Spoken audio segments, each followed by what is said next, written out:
Right. Blues Matters. Still in Orkney Blues Festival. Alas, this is the last night. And the last night's headline act was the Deborah Bonham Band. And look who we've got here. We've got Deborah Bonham. Hello, everybody at Blues Matters, my favourite magazine. I have to say that, don't I? But it is. It is. You don't have to say that. No. It is. But it is, yes. Of course. Right. How are you feeling after a weekend of Blues Festival? Fantastic. I'm a little bit sad to be going home tomorrow.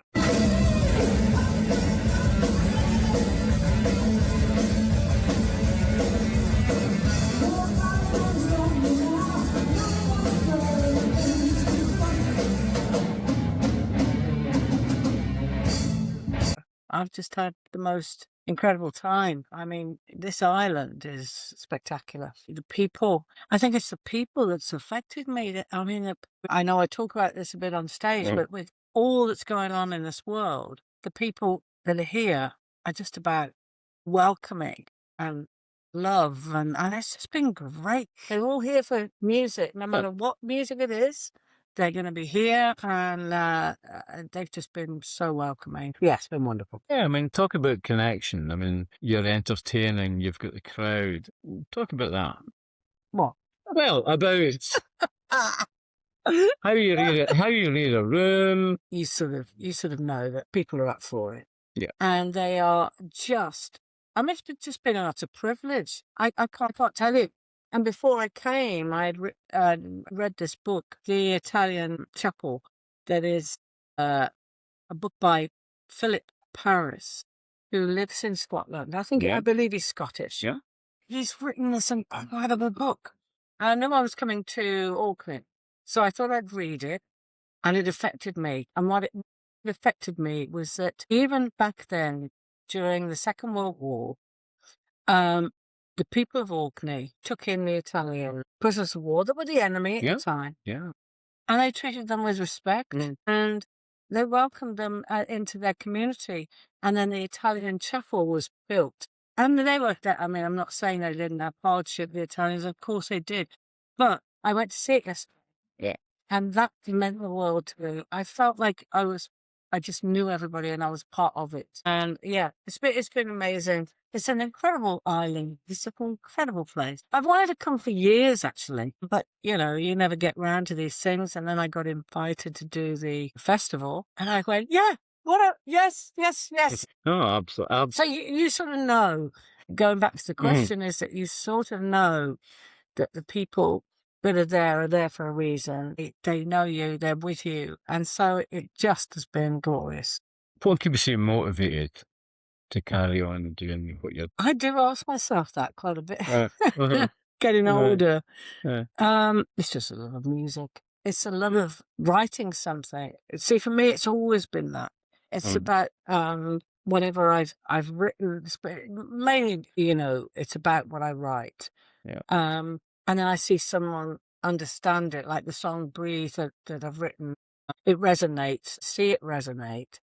And I think that's a great thing as an artist, if you can touch somebody in the audience. And I've had various people that I've spoken to afterwards that have told me all manner of things, how, something a song I've written has affected them and it's made them carry on. I had one woman at Sedgefield who was thinking of ending her life, and she told me this, and I went, oh my goodness! And she played one of my songs, and she played the Old Hide actually, and it stopped her, and that's powerful stuff. Yeah. And I think, well, if I can spread a bit of that, because sometimes you wonder as a musician, it's an incredibly self-absorbed life, I mean, you're so absorbed in your own sphere that, you can end up being, you wonder, what the heck is this all about? For me, and I think I see these people going on, this is I'm sounding a bit waffly, but I see people going and working for the Red Cross. I see them doing Médecins Sans Frontières, and they're doing incredible work in Palestine and Ukraine. And I think, what do I do? What am I doing? But you just got to try and do your bit. And if it helps somebody, I was inspired by that. So, yeah, that's what keeps me motivated. Well, they say music is a healer, so... It is. I think it is. And, you know, the Bonham Bullock album that we did was all covers. It's the first time I've ever done that because I'm, first and foremost, a songwriter more than I am a singer, for me, personally.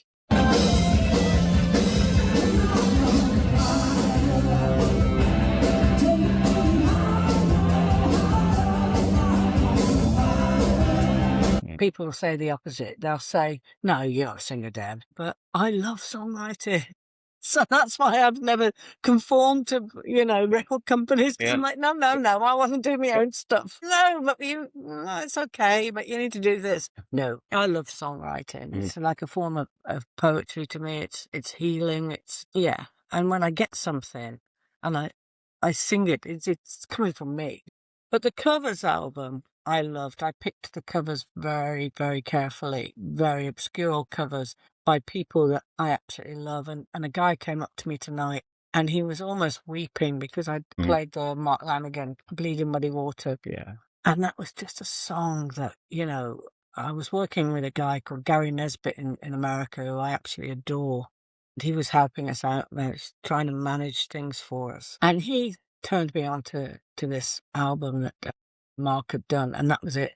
I was like, I've got to do that song, you know. So so I do covers if they resonate, and something in Mark Lanegan resonated. And then I found out that John Paul Jones knew him, so I thought, brilliant, I've got a contact. When I finished the track, I thought, I've got to send it to this guy, because I was so moved by him. And before I could send it, he passed away, and I was heartbroken. So I was explaining that. So again, it resonated tonight. I was able to talk to somebody who just came up to me and was like telling me, and then he showed me a picture of himself with Mark Lanegan. And I was like, wow, okay. Yeah. Yeah. So that's what keeps me motivated. It's the audience, it's the people, it's the stories, it's finding a way to share, to spread a bit of love, to spread something that, you know, With the songwriting, I mean, is it a lyric? Is it a melody? What is it? What starts it? Or a lyric? It's probably a melody. I'll come up with a melody and then I'll take it. I can be anywhere, you know, if suddenly a melody comes in my head. Usually on the tour bus, you know, with so many traveling, I sing it into my phone, then work the chords out behind it. Right. And it's as simple as that. It's very basic. And then I give it to the band and they make it something special. For example, where did Breathe come from? Exactly that. Well, no, actually, it was my dearest friend, Mo Foster. Sadly, he's passed away. Mo was one of the greatest bass players, was with Phil Collins. I mean, his resume is ridiculous. He played with everybody. Jeff Beck, you know. And Mo called me up and said he got a friend who was making a movie and they wanted a big sort of ballad song. And then he said, you know, can we co-write it together? And I said, yeah. He sent me something. Sadly, it didn't resonate with me, so I couldn't do anything. And I was honest to him about that. I can't bring anything to that. But I wrote Breathe. Because at the time there was a lot of there was the Floyd guy, you know, they'd put their foot or they'd knelt on his neck, you know. There was, I say the Floyd, that sounded awful, you know. It affected me anyway. It affected me what happened.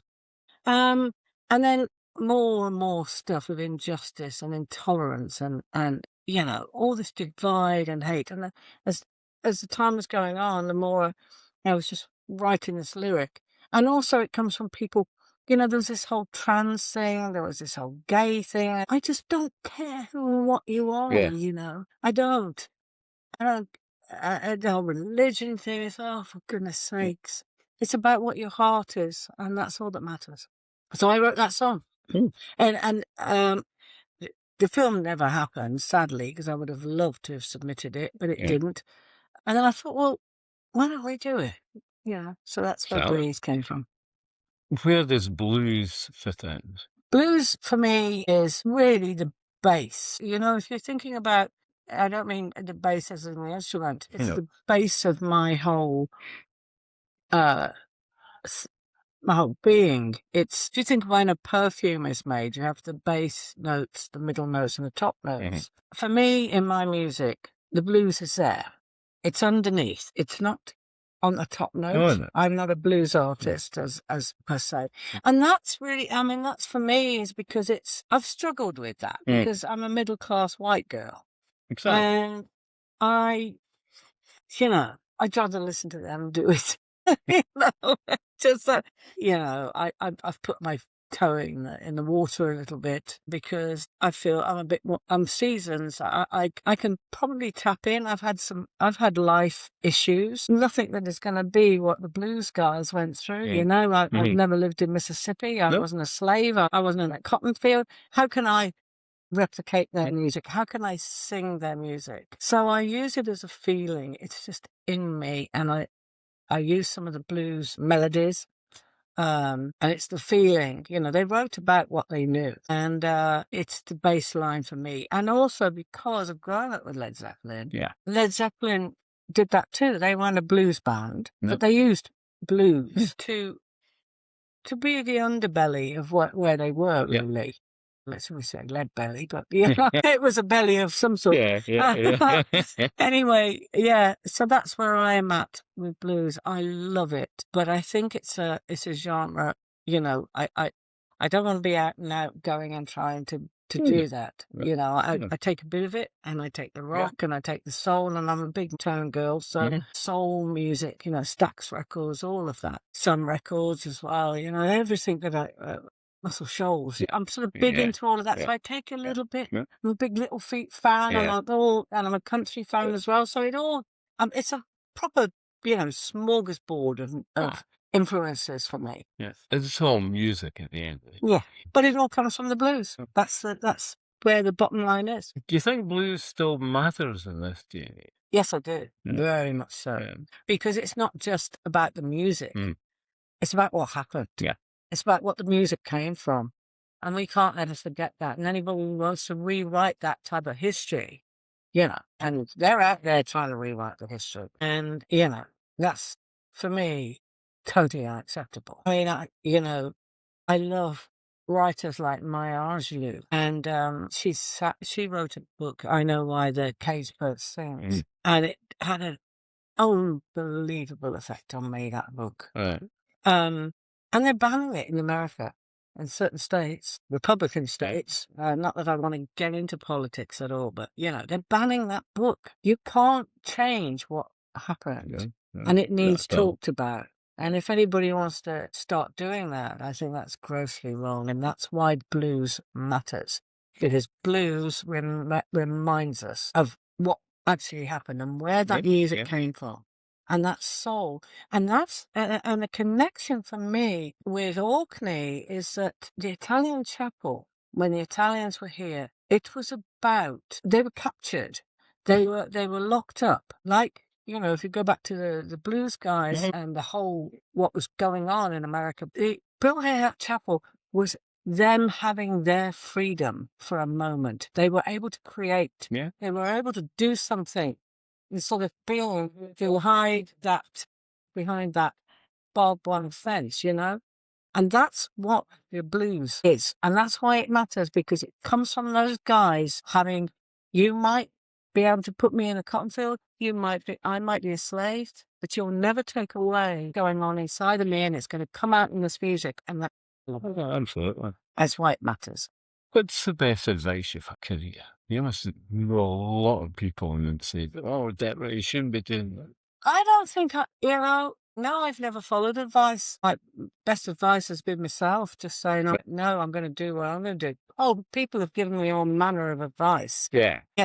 We want you to do this. We think you should do that. You should do this. It's like, no. I'm going to do what I'm going to do. Let me say, dropping the name, I didn't want to do that either, because then it was like, well, if you're courting it, if you use the name Bonham and all of this, it's like, no, well, it's my name. Yeah, Actually, it really is my name, and all I need to do is make my brother proud. And, you know, if I can't do this, if I'm no good, then I would have given it up. Yeah. But I've just followed my own path. Yeah, exactly. What about the future? But when's the new album coming out? Well, it's been coming out for a long Yeah. time, but the studio wasn't quite built. Because I moved house, I really want to record it done up. And I'm so excited, it's nearly finished. So as soon as that's done, in another couple of weeks, we will start, because we've got some time off now over the summer. Yeah. So yeah, I'm gonna do it. I'm gonna do it. And the songs have been going down the storm, and there's more. We've got a lot more, and yeah. So yeah, I'm excited about that. Optimist or a pessimist? Oh no, I'm an optimist. Yeah. I get absolutely. Don't get me wrong. I get down about a lot of stuff. A lot of stuff hits me and hurts me. I don't have a screen, which I wished I could put up sometimes. Right. I'm not good at that. Peter has a screen, and he looks at me sometimes and says, "God, why do you feel everything?" I just do. You know, I can't help that, and I do. I feel things, and sometimes I get down. And that's why doing what I do, and also the animals and where I live, everything, there's always something great. There's always somebody out there, something happening that you don't hear about. If you watch the news all the time, it's like, but actually there's an awful lot of good goes on in this world. And so, yeah, I just few people need to be gotten rid of for that to happen. I won't mention who. No. There's about 5 of them, maybe. Yeah. Oh, I think that's a good time to stop. Yes. Yeah, a very good time to stop. Well, thank you very much. Oh, thank you. Been Thank great. you so much. Thank you. Thank you.